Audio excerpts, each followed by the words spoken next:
प्रिय छात्रों नमस्कार। एनसीईआरटी गणित कक्षा 10वीं में आपका स्वागत है। हम लोग प्रश्नावली 4.3 का प्रश्न क्रमांक 5 अब सॉल्व करेंगे। इसमें दिया गया है एक क्लास टेस्ट में सैफाली के गणित और अंग्रेजी में प्राप्त किए गए अंकों का योग 30 है। यदि उसको गणित में 2 अंक अधिक और अंग्रेजी में 3 अंक कम मिले तो उनके अंकों का गुणनफल 210 होता है। उसके द्वारा दोनों विषयों में प्राप्त किए गए अंक ज्ञात कीजिए। तो आइए इसको समझते हैं। यहाँ पर लिखा है सैफाली के गणित और अंग्रेजी में प्राप्त किए गए अंकों का योग 30 है। इसका मतलब ये है सैफाली के गणित और अंग्रेजी दोनों को जोड़ दिया जाए। यदि गणित के अंक और अंग्रेजी के अंक दोनों को जोड़ दिया जाए तो 30 होता है। ऐसी स्थिति में अगर हमें गणित के अंकों का पता नहीं है, ना ही हमें अंग्रेजी के अंकों का पता है, यदि हम गणित के अंक यदि माना कि गणित में उसे 10 अंक मिले तो अंग्रेजी में कितने मिले होंगे? तो आप कहोगे कि टोटल उसे 30 मिले हैं। अगर गणित 30 में से गणित के अंक यानी 10 निकाल लिए जाएं तो कितने बचेंगे? 20।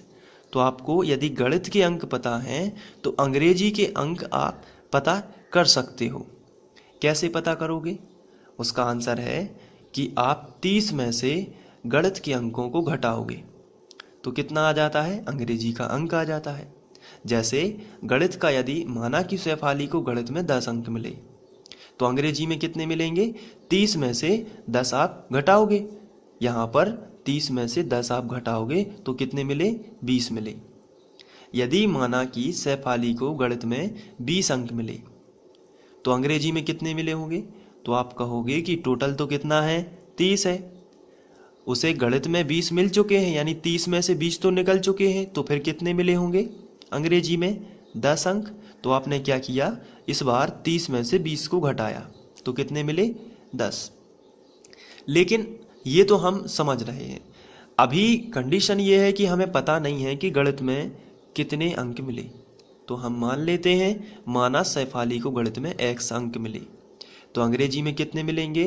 तो आप अंग्रेजी के अंक कैसे निकालते हो? 30 में से गणित के अंक घटाकर। तो यहाँ भी हम 30 में से गणित के अंक घटाएंगे, लेकिन गणित का अंक कितना है? x हमने माना हुआ है, तो यहाँ पर भी हम अंग्रेजी के अंक मानेंगे 30 माइनस x, क्योंकि दोनों का योग कितना है? 30 है।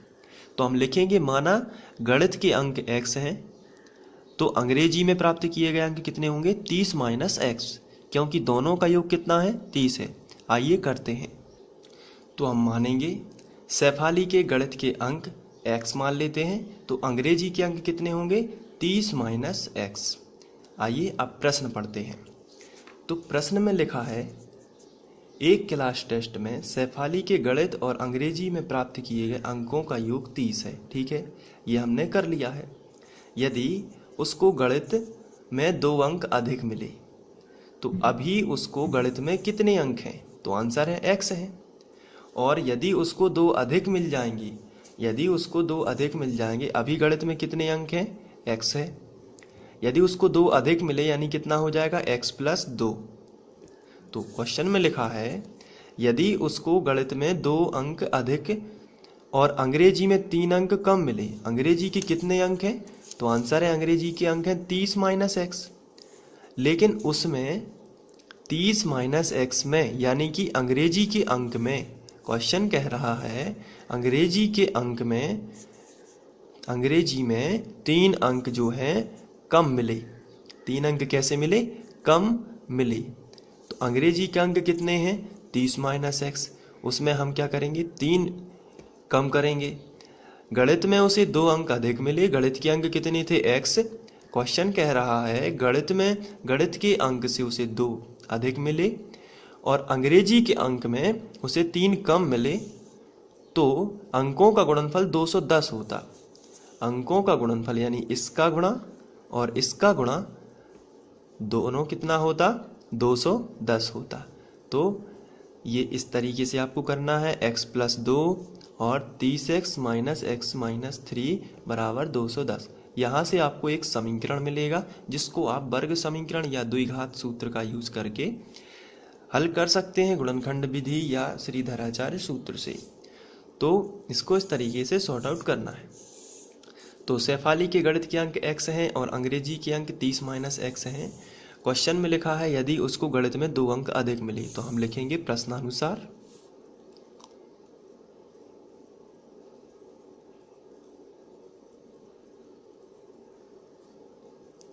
गणित में उसे क्या हुआ है, गणित में 2 अंक अधिक मिले। गणित के अंक कितने हैं x, तो उसे गणित में अधिक यानी होता है प्लस, 2 अंक अधिक मिले तो x प्लस 2 कर देना है। और अंग्रेजी में 3 अंक कम मिले, अंग्रेजी में क्या हो उसे 3 अंक कम मिले, तो अंग्रेजी में कितने अंक हैं उसके अभी 30 माइनस x, और उसे कितने कम मिल रहा है इसमें से 3 कम, कम यानी होता है माइनस, अधिक यानी प्लस और कम यानी माइनस, 3 अंक कम मिले। तो क्वेश्चन कह रहा है तो उन दोनों विषयों में कुछ अधिक मिले और अंग्रेजी में 3 कम मिले तो उनके अंकों का गुणनफल, गुणनफल यानी इन दोनों का गुणा, तो यहाँ पर मैं ब्रैकेट लगा देता हूँ, इन दोनों का गुणा कितना होता, उनके अंकों का गुणनफल 210 होता। तो यहाँ पर हम करेंगे 210। अब इसको हम सॉल्व करेंगे, तो चलिए करते हैं सॉल्व। सबसे पहले ये ज्यों कहते हो ये संख्या हम घटा लेंगे, तो अभी हम इसको गुणा नहीं करेंगे। x प्लस 2 और इसमें से 30 में से 3 जाएंगे तो आएगा 27 माइनस x बराबर 210। अब हम x का गुणा 27 में करेंगे तो आएगा 27x, और x का गुणा x में करेंगे तो आएगा x वर्ग। फिर 2 का गुणा इसमें करेंगे तो 27 दूनी 54 आता है, और प्लस माइनस का माइनस, और 2 का गुणा x में करेंगे तो आएगा 2x बराबर आएगा 210। इसके बाद हम 210 का पक्षांतर इस तरफ करेंगे तो आएगा 27x माइनस x वर्ग प्लस 54 माइनस 2x प्लस का 210 इस तरफ आएगा तो माइनस का 210, और बराबर में मिलेगा 0। तो हम बराबर में 0 पहले कर लेते हैं। इसके बाद x वर्ग वाला और देखिए है क्या, नहीं है, तो ये x वर्ग और किसी में नहीं जुड़ेगा, केवल x वर्ग ही लिखेंगे। इसके बाद 27x में से 2x चले जाएंगे क्योंकि x वाले घटते हैं, संख्या संख्या में घटेगी, और x वर्ग वाला x वर्ग में घटता है। तो x वर्ग वाला यहाँ और था नहीं, इसलिए हमने इसको ज्यों का त्यों लिख दिया। लेकिन x वाला एक ये है 27x और ये एक a है, तो यहाँ पर 27 में से 2 जाएंगे तो कितने बचेंगे, प्लस के 25x, और यहाँ पर 210 है माइनस के ये संख्या है, और प्लस के 54 है ये भी संख्या है, तो 210 में से हम घटा लेते हैं 54। इसके बाद बचेगा माइनस का, चूंकि माइनस की संख्या बड़ी है इसलिए माइनस में आएगा, और ये आएगा माइनस 156।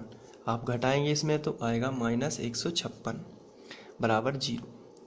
अब ये जो माइनस आगे लगा है इसे हम हटाना चाहते हैं, तो पूरे समीकरण में हम ऋण से गुणा करेंगे। तो हम लिखेंगे पूरे समीकरण में माइनस से गुणा, तो ये हट जाएगा, सभी चिन्ह बदल जाएंगे, माइनस का है तो प्लस का आ जाएगा, प्लस का है तो माइनस का आ जाएगा, और ये माइनस का है तो ये प्लस में आ जाएगा बराबर 0। तो यहाँ पर हमें एक वर्ग समीकरण प्राप्त हो जाता है। ये जो वर्ग समीकरण है अब इसको हमें तोड़ना है गुणनखंड विधि से। तो आइए सबसे पहले हम 156 के गुणनखंड तोड़ लेते हैं। तो गुणनखंड विधि से हम करेंगे, तो 156 को ये जो आखिरी वाली संख्या है इसका गुणा x वर्ग के गुणांक में किया तो एक ही है तो एक ही आता है, इसलिए 156 ही रहेगा। अब 156 के गुणनखंड तोड़ेंगे तो 2 सत्ते 14 बचा 1 तो हो गया 16, 2 अट्ठे 16, फिर 2 से करेंगे 2 तिया 6 बचा 1 2 इनाम 18, फिर 3 से करेंगे तो 3 एकम 3 और 3 त्रिका 9, फिर 13 हिस्से ही जाएगा, अभाज्य संख्या है 13 एकम 13। तो आप यहाँ पर देख रहे हैं कि हमें -25 चाहिए। ऐसी 2 संख्याएं चुननी हैं जिनका गुणा 156 हो लेकिन जोड़ना घटाना -25 हो। तो यहाँ पर हम देखते हैं यदि 2 दूनी 4, 4 तिया 12 है, तो ये आया 12। 12 और 13 देख लेते हैं कितना होता है जोड़ने से। 12 और 13, 3 और 2 5, 1 और 1 2, तो ये 25 होता है। लेकिन हमें -25 चाहिए, इसलिए माइनस का 13 कर देंगे और माइनस का 12 कर देंगे। माइनस का 12 और माइनस का 13, तो माइनस का क्या हो जाएगा, माइनस का 25 हो जाएगा। और प्लस का 156 चाहिए, तो जब हम -12 गुणित -13 करेंगे तो माइनस माइनस प्लस हो जाएगा और 13 12 156 आएगा, क्योंकि उसी के गुणनखंड है। इसलिए हमारी संख्याएं हमें मिलती हैं -12x -13x। चलिए इसको करते हैं। तो x वर्ग -12x -13x, आप इन्हें आगे पीछे कहीं भी लिख सकते हैं, प्लस 156 बराबर 0। यानी 25x की जगह पर आप लिखोगे -12x -13x प्लस 156 बराबर 0। यहाँ पर आप देख रहे हैं 4 पद हमें मिल चुके हैं, 1 2 3 4। तो आप क्या करोगे, इनमें से दो में से कॉमन निकालोगे, यहाँ से और यहाँ से। यहाँ पर x है, यहाँ पर भी x है, यहाँ पर 12 है, लेकिन यहाँ पर 12 नहीं है, तो केवल हम x कॉमन निकाल लेते हैं। x कॉमन निकालेंगे तो यहाँ पर 2 की घात थी, एक x निकल भी गया तो एक तो बच जाएगा, क्योंकि यहाँ पर x इंटू x यानी 2x थे, तो एक निकल गया तो एक बच गया। यहाँ पर भी एक x ये पूरा निकल गया तो केवल -12 ही शेष रह जाता है, तो यहाँ पर वही लिखेगा। इसके बाद माइनस लगा है तो माइनस तो कॉमन आएगा ही। यहाँ पर 13 है और 13 12 156 होता है, इसलिए 13 को हम उभयनिष्ठ निकाल सकते हैं, क्योंकि 13 की दुनिया में 156 आता है। कहने का मतलब है कि 13 की टेबल में 156 आता है, तो आप यहाँ पर -13 जो है उभयनिष्ठ निकाल सकते हो। तो यहाँ पर बचेगा x, और चूंकि माइनस जब भी कॉमन आता है तो अंदर का चिन्ह हम बदल देते हैं, मैं पहले भी आपको ये बता चुका हूँ। तो प्लस का क्या हो जाएगा, माइनस और 13 12 156। और यदि आपको फिर भी समझ में नहीं आता है तो यही कोष्टक आपको दोबारा लिख देना है और बराबर 0। आगे बढ़ते हैं, ये 2 जगह है तो इसको एक जगह लिखेंगे, कहने का मतलब उभयनिष्ठ निकालेंगे। तो x -12 दोनों में से कॉमन, तो बचेगा का x -13 बराबर 0। अब ये दोनों के कोष्टक के बराबर 0 लेंगे, यानी कि x -12 बराबर 0 या x -13 बराबर 0। -12 इस तरफ आएगा तो प्लस हो जाएगा, इसी तरीके से -13 इस तरफ आएगा तो ये भी प्लस हो जाएगा। तो x के हमें 2 मान मिलते हैं और दोनों पॉजिटिव हैं, इसलिए दोनों ही मान्य हैं। तो हम इनको स्थिति के अनुसार करेंगे। जब x बराबर 12 हो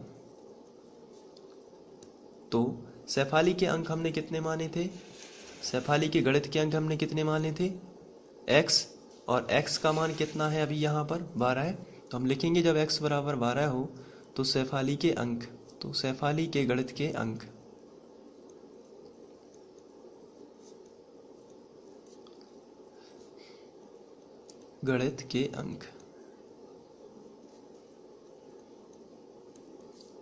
कितने हो जाएंगे, x है, x का मान कितना है 12, तो अंग्रेजी में कितने होंगे, हमने अंग्रेजी के अंक कितने माने थे 30 - x, तो अंग्रेजी के अंक जो हैं वो होंगे 30 - x यानी 30 - 12। तो जब हम घटाएंगे तो हमें मिलने वाले हैं, जब हम 30 - 12 करेंगे तो आएगा 18। तो इस तरीके से अगर x बराबर 12 है, यदि गणित में उसे 12 अंक मिले तो अंग्रेजी में कितने मिले होंगे 18। आगे करते हैं इसको। जब x बराबर, यदि हम 13 लेते हैं, 13 हो तो शेफाली के गणित के अंक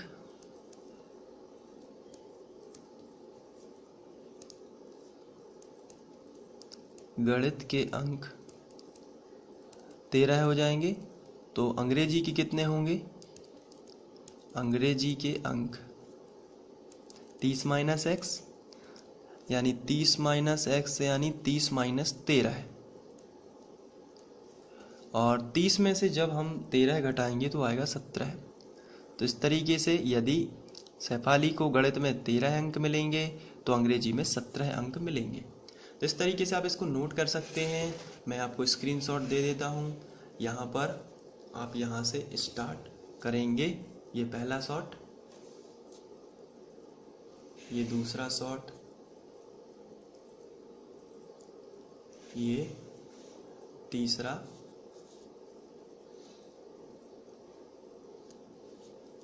ये इस तरीके से। तो आप इसको नोट कर सकते हैं बड़े ही आसानी से। Thank you.